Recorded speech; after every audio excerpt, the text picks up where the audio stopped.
우리가 지난주에 보았듯이 블레셋 사람들과 또 이스라엘 사람들과의 전투에서 언약궤를 빼앗기게 됩니다. 놀라운 것은 잠잠했던 그 언약궤가 블레셋 지방에 들어가자마자 큰 능력을 발휘하게 됩니다. 아스돗에 있었던 다곤 신상에 여호와의 궤를 놨더니 다곤 신이 넘어지고 그 다음날 또 갔더니 다곤 신의 목과 팔이 부러지는 일들이 일어나게 되죠. 이뿐 아니라 아스돗 사람들이 독정에 걸리고 무섭게 퍼지면서 사람들이 죽으니까 언약궤를 가드 지역으로 옮기자라고 해서 옮기게 되고, 또 옮겼더니 거기에도 가드 지역에도 독종이 퍼지게 됩니다. 그래서 이 언약궤가 에글론이라고 하는 지역까지 가게 되죠. 에글론 사람들도 이미 언약궤가 가는 곳마다 사람들이 죽어나가는 것을 이미 들었던 터라 우리도 죽이려고 그러느냐, 그러지 말고 이 언약궤를 돌려보내자, 이런 요구를 하게 됐죠. 결국 언약궤를 돌려보내려고 이 다곤의 제사장들과 또 점치는 자들이 모여서 어떻게 돌려보내야 잘 돌려보낼 수 있는가를 생각하다가 그들이 생각해낸 것이 종교심 때문에 그냥 돌려보내면 안 되고 우리가 속건제를 드리고 돌려보내자라고 말을 하게 되죠. 이 속건제의 건자는 허물 건자를 씁니다. 그래서 허물하기 위해 드리는 제사가 속건제입니다. 속건제 제물로는 블레셋 사람들의 5 방백의 숫자와 같이 금독종 5, 그리고 금지 5을 만들어 드리게 되죠. 그리고 나서 법궤를 수레에 싣고 옮겨가게 됩니다. 원래 법궤는 수레에 실으면 안 되고 사람이 반드시 짊어지면서 운반해야 됐습니다. 그런데 블레셋 사람들은 그것을 알 턱이 없으니까 수레에 놓고 옮기게 되는 거죠. 자, 그러면서 블레셋 사람들이 언약궤에 대한 능력을 여전히 믿지 못하고 정말 우리 이 땅에서 일어난 그 일이 언약궤를 통해서 일어난 일인가 아닌가를 시험하고자 합니다. 우연한 일이 아닐까라는 생각을 했던 거죠. 이런 모습을 보면 인간이 참으로 어리석고 고집도 세고 또 사람을 이해시킨다는 것이 얼마나 어려운 일인가라고 하는 것을 생각을 하게 됩니다. 그래서 그들이 생각해낸 방법이 오늘 본문의 7절의 말씀입니다. 7절 말씀 보시면, 그러므로 새 수레 하나를 만들고 멍에를 메어보지 아니한 젖나는 소 2마리를 끌어다가 소에 수레를 메우고 그 송아지들은 떼어 집으로 돌려보내고. 여기 보면 젖나는 소 2마리로 끌게 했다라고 하는 것은 이제 막 송아지를 난 소, 암소를 얘기하는 겁니다. 짐승일지라도 모성애가 있지 않습니까? 그런데 소가 그 모성 본능을 이기고 수레를 끌고 간다라고 한다면 이 모든 일이 하나님으로부터 일어난 일이다라고 생각을 하자, 이렇게 결정을 한 겁니다. 그 결과 어떻게 되는가? 12절의 말씀 보십시오. 암소가 벳세메스 길로 바로 행하여 대로로 가며 갈 때에 울고 좌우로 치우치지 아니하였고 블레셋 방백들은 벳세메스 경계선까지 따라가니라. 소가 울었다라고 표현하고 있죠. 울었다라고 하는 것은 새끼를 떼어내고 가야 되는 아픔을 표현하고 있는 겁니다. 그럼에도 불구하고 하나님의 강권하심으로 좌우로 치우치지 아니했다. 그래서 벳세메스로 곧장 나아갔다라고 되어 있죠. 결국 이 일로 언약궤로 인하여 벌어진 그 모든 일들이 하나님이 하신 일이다라고 하는 것을 나타내 보여주고 계시고 블레셋 사람들에게 항복을 받아내십니다. 이렇게 해서 언약궤가 이스라엘 땅으로 돌아오게 됩니다. 지난 시간에 우리가 보았듯이 언약궤가 돌아오는 것을 통해서 블레셋 사람들에게는 하나님이 유일하신 하나님이다, 전능하신 하나님이다 라고 하는 것을 보여준 사건이고, 이스라엘 백성에게는 하나님을 인간의 목적으로 삼지 말고 수단으로 삼지 말고 목적으로 삼아야 된다라고 하는 것을 이스라엘 백성들에게 보여준 사건이 됩니다. 자, 이 교훈을 주시고 이스라엘 진영으로 이제 돌아오게 되는데 오늘 본문이 바로 언약궤가 돌아오는 장면이 기록되어 있습니다. 우리가 돌아오는 과정에서 눈여겨볼 것이 한 가지 있습니다. 물론 언약궤가 돌아오는 것을 보고 사람들이 기뻐했고 또 하나님께 번제와 제사를 드렸다라고 되어 있습니다. 그러나 하나님께서 블레셋 땅에서 행한 그 일에 비해서 어떤 큰 환호나 큰 행렬이 없이 다소 잔잔하게 들어오고 계시다라고 하는 겁니다. 하나님은 그 가운데 침묵하고 계십니다. 아무 말씀도 안 하신다는 거죠. 여러분 내용상으로 보십시오. 내용상으로 보시면 분명히 블레셋 사람들을 완전히 굴복시킨 사건입니다. 큰 환호를 받으면서 개선문으로 당당히 들어올 만한 사건인데 하나님은 거기에 대해서 말씀하시지 않습니다. 하나님은 침묵하고 계시다라고 하는 거죠. 여러분 이 긴 침묵을 통해서 우리가 들어야 할 하나님의 메시지가 있습니다. 우리가 보기에는 놀라운 승리고 블레셋 사람들을 완전히 굴복시킨 사건이지만 하나님 입장에서 보면 이거는 특별한 일이 아니다라고 하는 것을 알려주고 계십니다. 그 이유는 블레셋은 하나님의 족수가 되지 못하기 때문입니다. 하나님은 전능하신 하나님이시고 창조주십니다. 그에 비해서 블레셋은 피조물에 불과하다라고 하는 거죠. 창조주와 피조물이 싸우면 당연히 창조주가 이기는 것이 당연한 일이다라고 하는 거죠. 환호나 기쁨이라고 하는 것은 비슷한 수준, 어떤 똑같은 수준, 라이벌의 입장에 있을 때 이겼을 때나 기쁨이 있는 것이지 나보다 낮은 능력이 없는 사람들과 붙어서 이긴 것에는 기쁨이 없게 되는 거죠. 당연한 것이다라고 하는 겁니다. 오늘 본문에서 블레셋 사람들과의 전쟁에서 승리한 하나님은 지극히 당연한 일에 불과하다라고 하는 거죠. 당연한 일인데 환호나 어떤 행렬이 없이 조용히 들어오고 계시다라고 하는 겁니다. 우리가 스포츠를 보더라도 실력이 대등한 사람들끼리 해서 이겼을 때나 기쁨이 있는 것이지 수준이 낮은 사람과 전쟁에서 스포츠에서 이겼다라고 하면 그거는 기뻐하지 않습니다. 당연한 것으로 여긴다라고 하는 거죠. 마찬가지로 블레셋과의 전쟁에서 하나님이 무슨 힘을 썼겠습니까? 하나님은 하나님 자체가 전능하시고 무궁하시고 힘이 넘치시고 모든 것을 아시고 창조주 되시는 하나님이십니다. 블레셋을 이긴 일은 당연한 일이다라고 하는 거죠. 그래서 오늘 본문에서 언약궤가 돌아오는 이 장면 속에서 아주 담담히 침묵 속에서 언약궤가 들어오는 이 장면을 통해서 우리에게 주시는 메시지가 있다라고 하는 거죠. 결국 하나님은 하나님으로 대해야 된다라고 하는 겁니다. 하나님을 피조물로 여기지 말라는 거죠. 피조물과 비교하지 말라라고 하는 겁니다. 비교 대상과 비교하지 말라라고 하는 것이죠. 우리 입장에서도 비교 대상이 되지 않는 사람과 비교를 당하면 기분이 상하지 않습니까? 우리가 달리기 참 잘하시네요. 유치원생들보다 라고 얘기하면 기분이 좋습니까? 비교 대상이 아닌데 비교를 하면 나쁘다라고 하는 거죠. 근데 여러분 우리가 자주 하나님과 비교 대상이 아닌 것들과 비교하는 것, 그것이 얼마나 자주 있는지 여러분 아십니까? 우리도 모르게 하나님과 비교 대상이 아닌 것들과 비교를 하고 비교하는 것에 그치지 않고 오히려 하나님을 더 뒤로 빼고 다른 것을 앞세우는 일들이 얼마나 많이 있는지 모릅니다. 이것에 대해서 예수님께서 말씀하신 적이 있어요. 마태복음 6장 말씀 한번 보겠습니다. 마태복음 6장 말씀.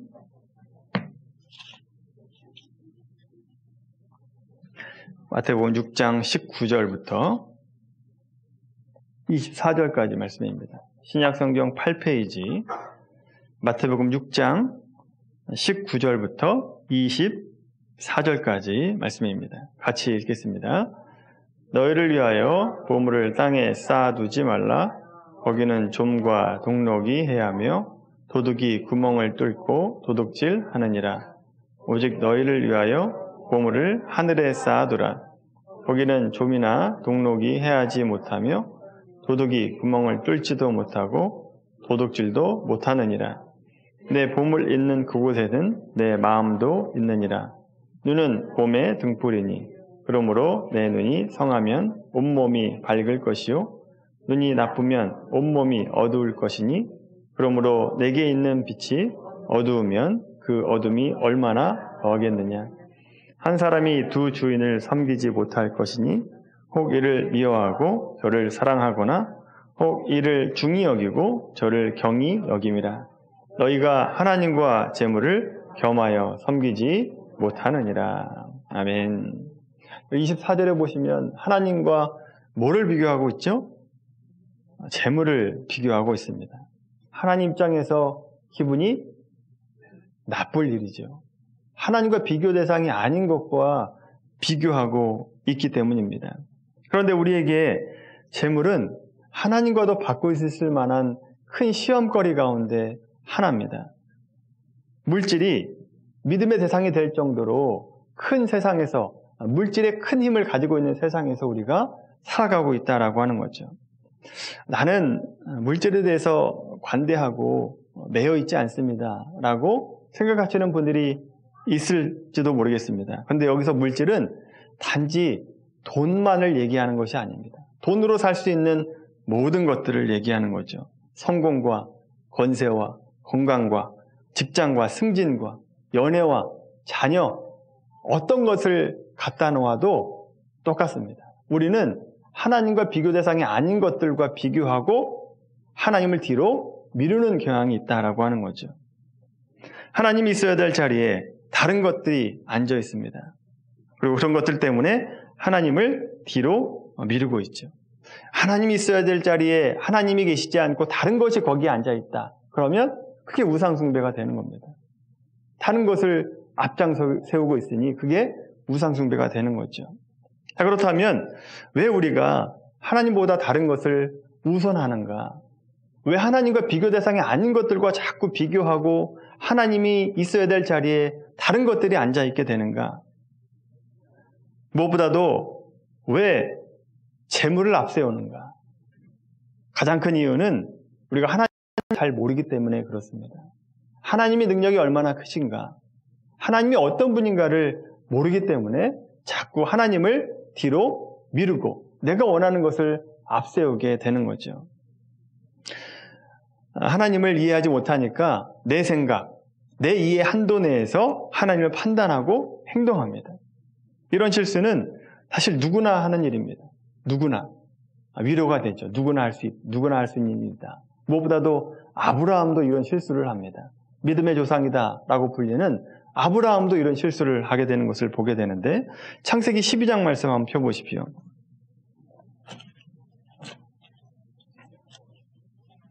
창세기 12장 2절 말씀 보십시오. 창세기 12장 2절 보시면 하나님께서 아브라함에게 내가 너로 큰 민족을 이루고 내게 복을 주어 내 이름을 창대하게 하려니 너는 복이 될지라 라고 말씀합니다. 자, 그리고 창세기 15장 1절 2절 말씀 보십시오.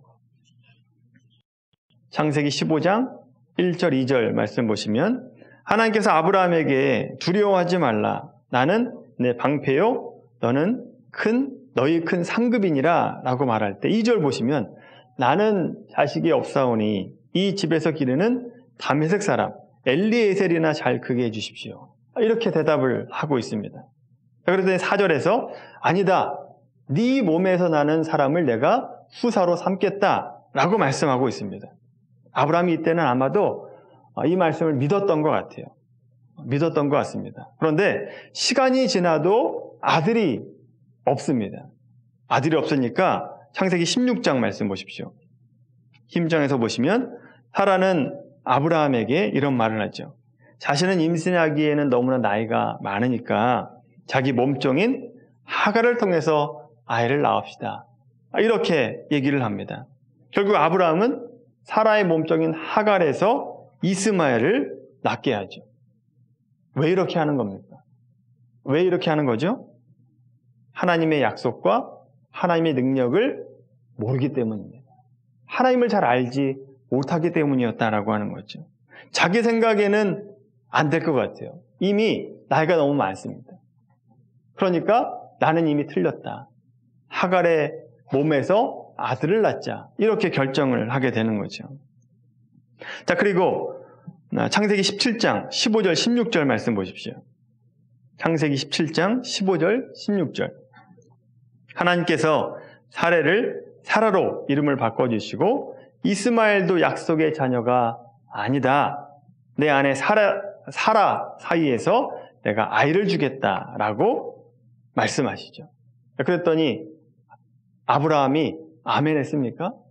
아멘 하지 않아요. 여기 뭐라고 합니까? 17절에 보시면 그 말을 듣고 웃었다라고 얘기합니다. 웃었다. 내 나이가 100살이 되었고 내 아내는 90살이 되었는데 애 낳을 능력이 없습니다. 무슨 애를 낳습니까? 라고 생각하고 웃었던 거죠. 그리고 하는 말이 이스마엘이나 잘 키워주십시오 라고 얘기하고 있습니다. 아브라함이 하나님께서 말씀하신 이 말씀을 믿을 만한 믿음도 없었고 하나님을 알 만한 지식이 없었다라고 하는 겁니다. 자기 한도 내에서 하나님을 생각하고 있어요. 자, 그것이 17장에 기록되어 있죠. 그렇다고 사라는 잘 믿었는가? 사라도 똑같습니다. 18장 12절 말씀 보십시오. 18장 12절 말씀. 자신에게 아들이 있을 것이다 라고 하는 말을 듣고 자신의 몸 상태를 자기가 아니까 사라도 웃습니다. 웃었다라고 그러죠. 18장 12절 말씀 보시면 웃고 뭐라고 생각했겠습니까? 하나님 참 주책이시라고. 지금 내 나이가 몇이고 지금 이미 경수가 끊어졌는데 무슨 아이를 낳습니까? 하고 웃었습니다. 그러니까 하나님께서 너 웃었냐? 라고 하니까 안 웃었습니다. 오리발까지 내밀고 있죠. 좋다. 너에게 애가 생길 텐데 그 아이의 이름을 이삭이라고 해라. 라고 말씀하시죠. 이삭이라고 한 뜻이 웃음이라고 한 뜻입니다. 물론 이삭을 낳고 아브라함과 사라가 큰 기쁨으로 웃었겠지만 한편으로는 이삭을 볼 때마다 뭘 생각했겠습니까? 자신이 얼마나 하나님에 대해서 몰랐는가? 얼마나 하나님에 대한 지식이 없었는가? 하나님의 능력을 얼마나 제한했는가를 이삭이라고 한 이름을 부를 때마다 생각했다라고 하는 거죠. 이런 실수를 아브라함이 했다면 우리는 더하면 되겠지 덜하지 않다라고 하는 겁니다. 아브라함은 여러분 이런 실수를 하면서도 하나님을 알아갔습니다. 하나님을 깊이 알아가요. 그래서 결국 나중에 보시면 이삭을 바칠 때까지 가잖아요. 그런 믿음까지 갈 수 있는 믿음의 경지에 올라갔다라고 하는 겁니다. 그런데 이러한 하나님의 은혜와 섭리에도 불구하고 하나님을 아는 것에 실패하면 어떻게 되는가? 거기에는 희망이 없습니다. 이런 섭리에도 불구하고 하나님을 알지 못하면 그 나라와 그 백성은 결국 멸망의 길로 가게 되죠. 호세아 말씀 한번 보십시오. 호세아 말씀, 호세아 4장 1절에서 5절 말씀입니다.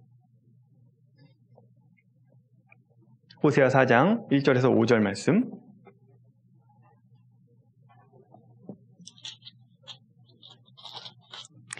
구약성경 1259페이지입니다. 호세아 4장 1절에서 5절까지 말씀입니다. 같이 읽겠습니다. 시작. 이스라엘 자손들아 여호와의 말씀을 들으라. 여호와께서 이 땅 주민과 논쟁하시나니 이 땅에는 진실도 없고 인애도 없고 하나님을 아는 지식도 없고 오직 저주와 속임과 살인과 도둑질과 간음뿐이요 포악하여 피가 피를 뒤이음이라. 그러므로 이 땅이 슬퍼하며 거기 사는 자와 들짐승과 공중에 나는 새가 다 쇠잔할 것이요 바다의 고기도 없어지리라. 그러나 어떤 사람이든지 다투지 말며 책망하지도 말라. 내 백성이 제사장과 다투는 자처럼 되었음이라. 너는 낮에 넘어지겠고 너와 함께 선지자는 밤에 넘어지리라. 내가 내 어머니를 멸하리라. 아멘. 하나님을 아는 것이 없습니다. 하나님을 아는 것이 없으니까 뭐가 없다 그러느냐? 진실과 인애가 없다라고 말하죠. 진실은 진리와 성실입니다. 하나님을 사랑하는 그 진리를 따르는 것, 성실하게 따르는 모습, 그것이 진실입니다. 그러니까 하나님을 사랑하는 것이 없다라고 하는 거죠. 인애라고 하는 단어는 성경에 보면 사랑과 또 자비와 또 은혜라고 하는 단어로 혼용돼서 쓰고 있는 단어입니다. 인애하는 것이 없습니다. 그러니까 이웃들을 사랑하는 것이 없다라고 하는 거죠. 하나님은 우리가 하나님을 온전히 사랑하고 또 그 사랑을 힘입어서 이웃들을 사랑하는 것을 원하십니다. 그런데 이스라엘 백성들은 어떻게 생각했느냐? 진실과 인애는 필요 없고 그냥 하나님은 제사만 원한다라고 생각했습니다. 제사만 원한다. 짐승만 원한다. 우리로 생각하면 하나님은 헌금만 원하신다라고 생각을 했던 거죠. 예배만 원한다라고 생각을 했습니다. 그러니까 밖에 나가서는 전혀 하나님의 백성처럼 살지 않는 거죠. 내 할 일은 다 했으니까 밖에 나가서는 내 마음대로 살겠다라고 생각을 했던 겁니다. 그러니 저주와 속임과 살인과 도둑질과 간음이 나오게 되는 거죠. 피가 피를 뒤이음이라 다툼과 전쟁이 일어난다라고 하는 겁니다. 자연세계까지 파괴하는 것까지 나오게 됐죠. 그 결과 어떻게 되는가? 호세아 4장 6절 말씀 보십시오. 내 백성 지식이 없으므로 망하는도다. 내가 지식을 버렸으니 나도 너를 버려 내 제사장이 되지 못하게 할 것이요 내가 내 하나님의 율법을 잊었으니 나도 내 자녀를 잊어버리리라. 알지 못하고 하나님께서 우리에게 무엇을 원하시는지 모르게 되니까 제사장이 되지 못하게 하고 내 율법을 잊어버렸으니 너희가 너희 자녀를 잊어버리리라. 미래가 없다는 겁니다. 멸망한다라고 한 뜻입니다. 하나님 아는 것이 없으니까 그 마지막 결론이 어떻게 됩니까? 망하는 길로 가게 되는 것을 보게 되죠. 호세아는 북이스라엘에서 활동했던 선지자입니다. 북이스라엘 결국 아수르에 멸망하잖아요. 하나님 아는 지식이 없으니까. 진실과 인애가 없으니까 결국 멸망의 길로 가게 되는 것입니다. 여러분, 오늘날 우리 신앙은 어떻습니까? 나의 신앙은 어떤가? 하나님 우리에게 원하시는 것이 무엇인가? 한번 생각을 해보십시오. 나에게 하나님께서 뭘 원하시는가? 나에게 목적하시는 것이 무엇인가? 여러분, 하나님께서 우리에게 원하시는 것은 돈이 아닙니다. 예배 드리면서 헌금 많이 해라. 그것을 하나님께서 원하시는 것이 아니다라고 하는 거죠. 하나님은 내가 적선해야 되는 분이 아닙니다. 하나님을 자꾸 내 수준으로 생각하지 마십시오. 내 한도 내에서 생각하면 안 됩니다. 하나님은 무엇이 필요해서 우리를 부르신 것이 아니다라고 하는 거죠. 우리를 왜 부르셨느냐? 우리 한 사람 한 사람이 하나님의 사람으로 세워지기를 원하기 때문에 우리를 구원하고 싶으셔서 우리를 부르시고 예배하게 하시고 기도하게 하신다라고 하는 겁니다. 근데 여러분, 우리는 헌금하는 것으로, 예배하는 것으로, 기도하는 것으로 내 할 일을 다 했다라고 생각을 하죠. 그런데 여러분, 우리가 정성이라고 생각하고 하나님께 드리는 것과 하나님께서 우리에게 원하신 것을 비교하면 얼마나 차이가 나는가를 알게 되죠. 하나님께서 우리에게 원하시는 것이 뭐냐? 예수님께서도 말씀하셨잖아요. 바리새인들이 와서 무엇이 우리가 신앙생활에서 가장 우선해야 됩니까? 하나님의 사람으로 서기 위해서 뭘 가장 우선순위로 생각하고 살아야 됩니까? 라고 얘기할 때 마태복음 22장 36절 40절에서 이렇게 말씀하시잖아요. 예수님께서 이르시되 내 마음을 다하고 목숨을 다하고 뜻을 다하여 하나님을 사랑해라. 그게 첫째 되는 계명이다. 둘째는 그와 같으니 내 이웃을 네 자신과 같이 사랑해라. 그게 너 신앙생활에서 가져야 될 목적이다 라고 말씀하고 있다라고 하는 겁니다. 하나님 사랑과 이웃 사랑, 그것이 우리의 신앙의 목적이 되어야 된다라고 하는 거죠. 근데 여러분, 우리는 하나님께서 하나님 사랑과 이웃 사랑을 말씀하셨는데도 불구하고 겉으로는 하나님을 사랑하는 것 같습니다. 그러나 실상은 뭘 사랑하느냐? 하나님이 주실 수 있는 것을 사랑하죠. 하나님이 주시는 것을 사랑합니다. 하나님의 마음과 뜻에는 별로 관심이 없고 하나님 손만 바라보고 있죠. 뭘 주시나? 그것만 바라보고 있습니다. 아버지가 출장 다녀오시면 아버지를 반기는 것이 아니라 아버지 손에 담겨있는 어떤 선물 보따리를 반기는 아이들과 같이 우리가 그렇다고요. 하나님 손만 바라보고 있습니다. 하나님께서 주시는 좋은 것을 받으려고 예배하고 기도하고 헌금하는 그런 신앙생활을 하고 있죠. 진정으로 하나님께서 원하시는 것은 우리의 마음을 다하고 또 목숨을 다하고 뜻을 다해서 하나님을 예배하는 것을 원하십니다. 그것을 원하시는 거죠. 그리고 교회 밖에 나가서는 그 사랑 받은 것으로 이웃들에게 그 사랑을 전하는 거, 내 받은 은혜를 이웃들에게 전하는 거, 그것을 하나님께서 원하신다라고 하는 거죠. 그런데 이것을 모르니까 우리는 전혀 그리스도인답지 않은 삶을 살아가게 되는 거죠. 진실도 없고 인애도 없는 삶을 살아갑니다.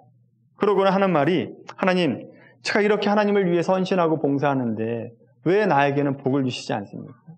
왜 나에게 이런 고난을 주십니까? 내가 뭘 잘못했습니까? 나한테 왜 이러십니까? 불평만 한다고요. 누구처럼요? 이스라엘 백성들처럼 똑같아요. 하는 말이. 말만 다르지 결국은 똑같습니다. 오늘 본문에서 하나님의 언약궤가 돌아오는 상황에서 하나님께서 침묵하고 계십니다. 우리에게 하나님이 하나님됨을 알라 라고 큰 소리로 외치고 계시는 겁니다. 비교 대상이 아닌 것들과 자꾸 비교하지 말라는 겁니다. 재물 앞세우지 말고, 성공 앞세우지 말고, 가족 앞세우지 말고, 여러분 우리가 하나님을 앞세우라 라고 말씀하고 있는 겁니다. 우리가 해야 될 일이 그래서 힘써 여호와를 아는 것이 필요합니다. 하나님이 깊이 아는 것이 필요합니다. 알아야 하나님을 하나님 자리에 올려놓을 수 있습니다. 알지 못하면 자꾸 비교하게 되고 다른 것과 비교하게 되고 하나님이 끌어내리게 되고 자꾸 다른 것을 앞세우게 된다라고 하는 거죠. 여러분 우리가 하나님을 서운하게 하지 않게 되길 바랍니다. 하나님의 기쁨이 되는 삶이 되기를 원합니다. 하나님께서 우리에게 원하는 것이 무엇인가 바르게 알고 또 바른 신앙이 되는 저와 여러분들의 되기를 주님의 이름으로 간절히 축원합니다.